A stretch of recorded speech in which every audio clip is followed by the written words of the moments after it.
पानियों को भी सिखाया कुरकुरे बिस्किट केक नमकीन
ठंडा कोल्ड ड्रिंक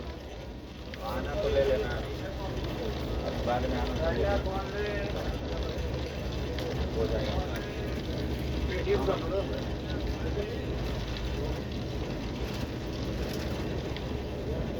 तो इसी रेट में तो आगे जाके देना है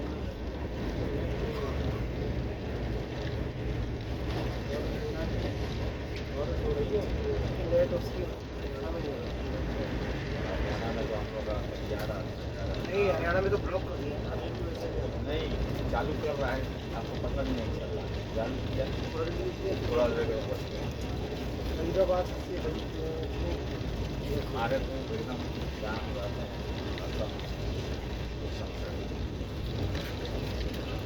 वहाँ से तो एकदम सोना हमारे पास हमारे वहाँ सोना बनवा रखी तो पैसा भी इसलिए होता होगा आपका टावर का भी जगह पड़ा था हरियाणा तो बंद है कुछ किलो